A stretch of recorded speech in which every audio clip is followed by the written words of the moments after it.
You all thought that he was unbeatable. You all said it couldn't be done. You all knew that I was going to be just another victim in this trail of bodies left behind by the monster Ryback. Well, I proved you all wrong.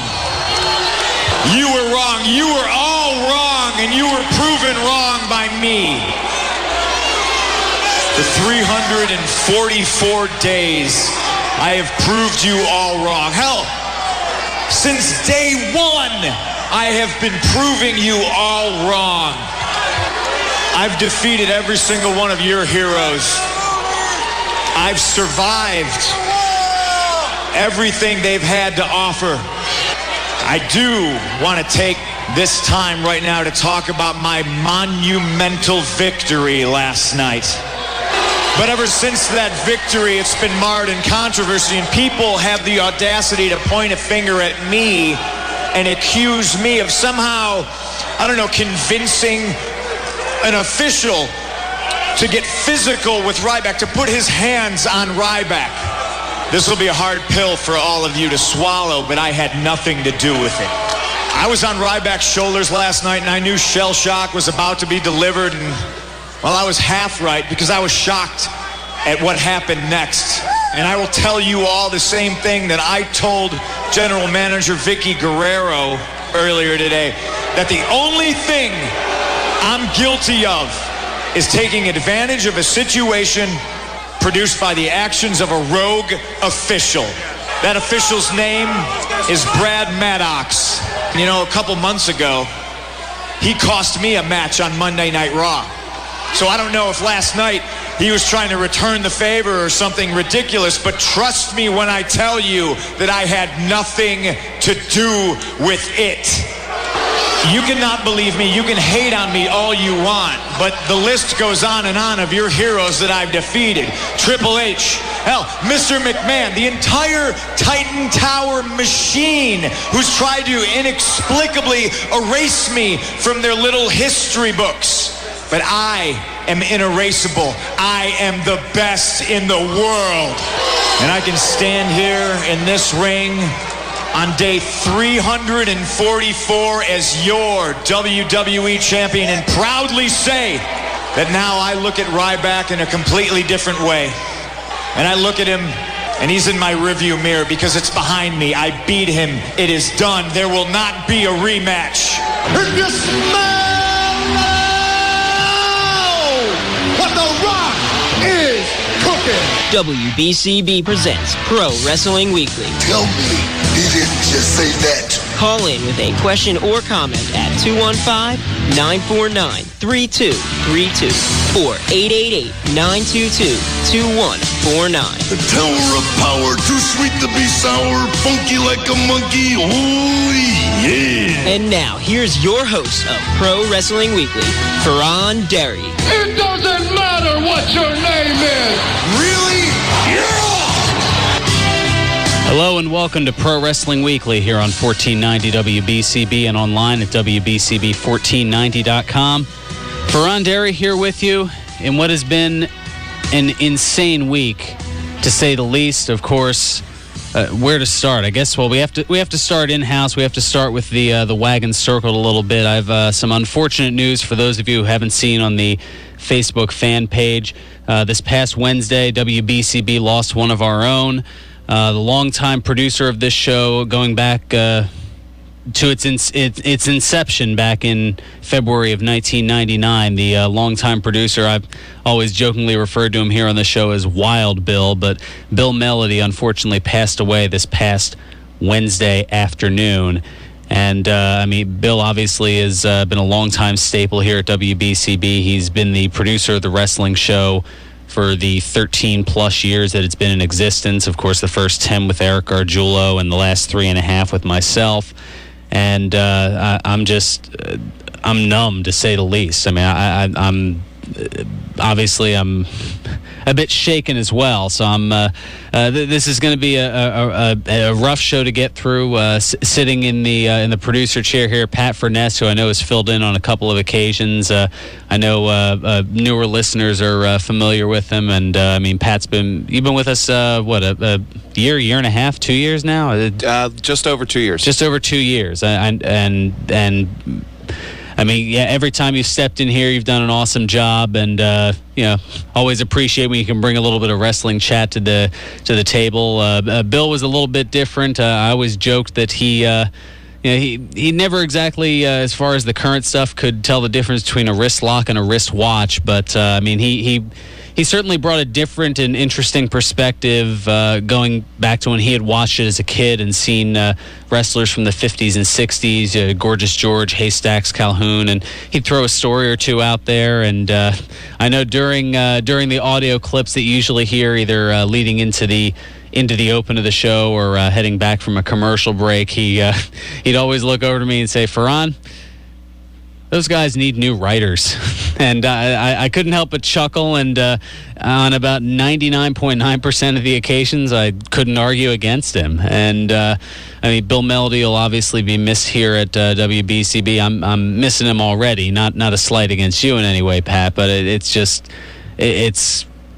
got us all a little bit shaken, a little bit floored, and a little bit, I guess, shocked for lack of a better word. So I mean, that's the first and closest bit of news. Of course, we also had a hurricane roll through this past week since I was last on the air. Hurricane Sandy, devastating, hitting hard along the Northeast. Lots of places without power for most of the week. Some places even still without power.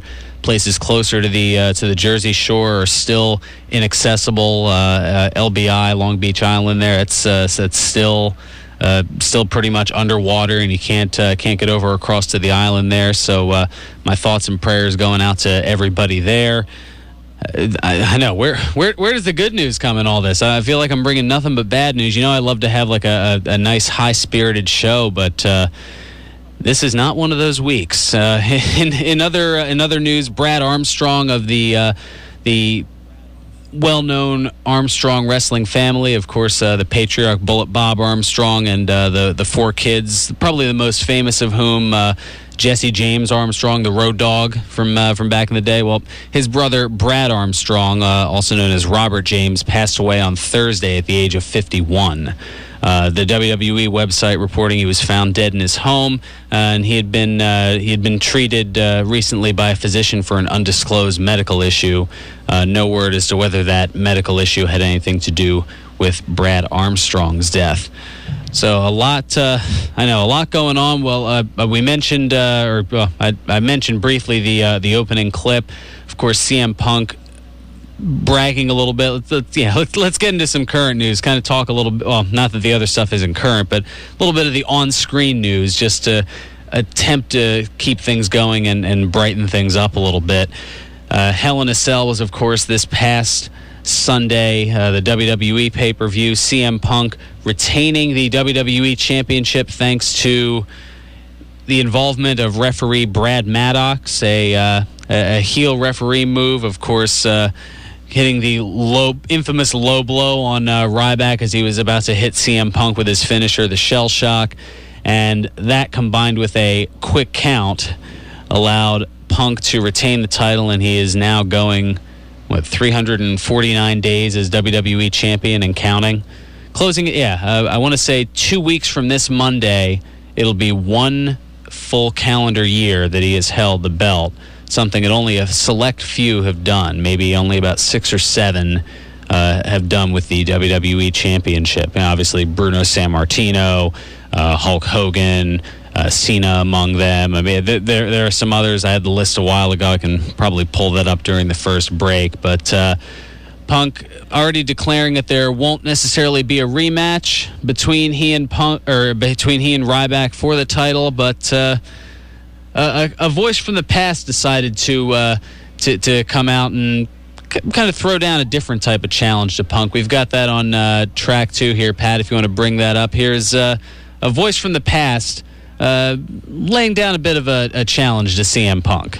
Hey, look, it's Foley. Foley, it's a homeless man who's clearly been displaced by the storms in the Northeast. Congratulations. We all recognize him.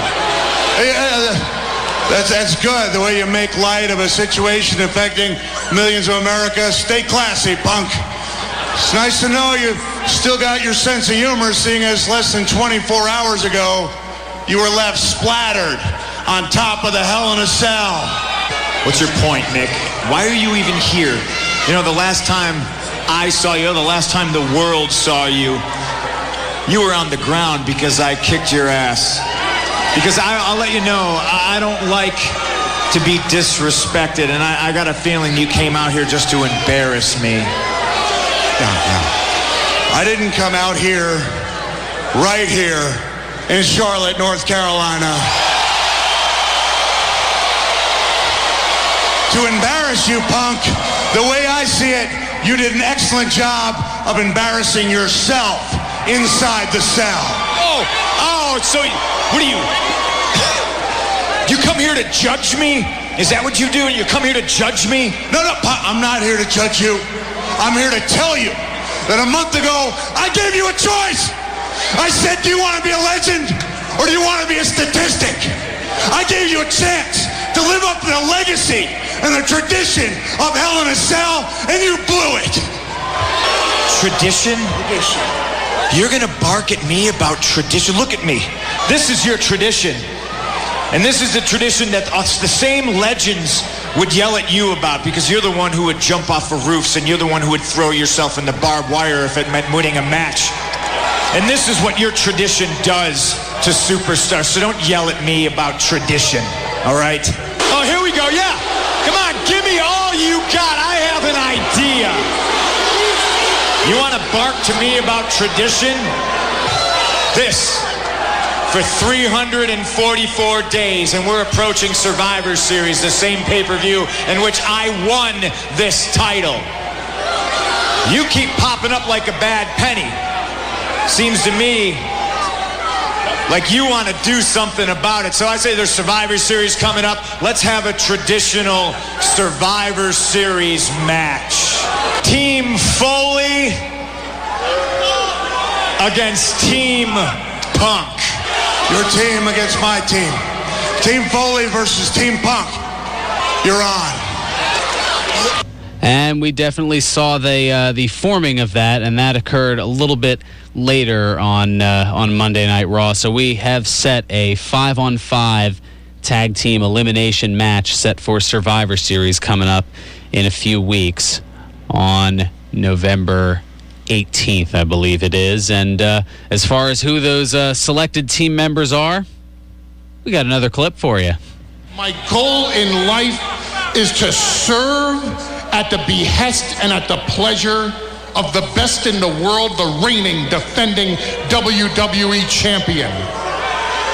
So the first person that I named for your team, The Miz, Team Road Scholars, Alberto Del Rio. Now that is a coup. That is an absolute coup for Team Punk. Now you got a team to announce, or do we got to start Survivor Series right now and beat you up so you can have a nice day? Bang, bang, bang. No need for that. No need for that, because I do have a team, Punk. Not only that, I have a hell of a team lined up for Survivor Series. All these men I would walk to the gates of hell with. All these men have earned my respect over the years. Kofi Kingston, Team Hell No, Randy Orton. Wow, hell of a team. Hell of a team, Mick. I'm impressed, actually. All champions in their own right. I'm going to go ahead and tell you what our plan's going to be right now. Individually, to eliminate Kofi, Randy, and these two. And leave you, the sole survivor, so I personally can get my hands on you and teach you about respect and teach you about survival and teach you what it is to be a champion. That's an excellent game plan, Punk. Assuming you could just dispatch of all these great champions so easily, I would be the weak link of the team. But I'm not going to be the weak link of the team at Survivor Series. because I'm not competing. I'm going to be standing in the corner as your team gets decimated by these 4 men and this man. Feed me. Oh, my! There is the trump card for Team Foley. I think we can safely say that for Team Foley, business has picked up. Ryback, the beast, an animal. CM Punk claimed earlier tonight that Ryback was in his rearview mirror. No way! Ryback is here to stay. Yes, he is, and he is part of the 5-on-5 Survivor Series Tag Team Elimination match. Again, it's The Miz, Cody Rhodes, Damian Sandow, Alberto Del Rio, and CM Punk against Kofi Kingston, Daniel Bryan, Kane, Randy Orton, and Ryback in a 5-on-5 Tag Team Elimination match. That's coming up 2 weeks from tomorrow. Coming up, we'll take care of a little bit of business. I've got some more news and notes. We've got an update on the Hulkster and his lawsuits regarding his sex tape. We'll talk a little bit about that. We've also got a Jerry the King Lawler update as far as when he'll be returning to commentary. Also, a Jake the Snake Roberts documentary. Might he be coming back to the ring? I'll tell you more about that coming up. And also, in case you missed it, WWE issuing a press release as far as their donation to the Susan G. Komen Foundation, all those Rise Above Cancer T-shirts and everything that they've done with the pink ring ropes. Well, they finally have a number. All that plus some other business report stuff. And, oh yeah, Election Day is this coming Tuesday. And I guess that means next week we'll be able to find out how Linda McMahon did up in Connecticut as far as her Senate run. All that, plus your phone calls and Facebook feedback as well, and in what has certainly been an interesting week. I mean, everything from Hurricane Sandy, the Hell in a Cell results, and most close to home and hitting hardest, the death of our longtime producer, Wild Bill Melody, here on at WBCB. More Pro Wrestling Weekly on the other side. And let me give you the numbers, 215-949-3232 or toll free at 888-922-2149. Those are the ways to reach us. You can also give us your Facebook feedback on the website. I saw John already chiming in. We'll get to him on the other side as well as your calls. This is Pro Wrestling Weekly here on 1490 WBCB and online at WBCB1490.com.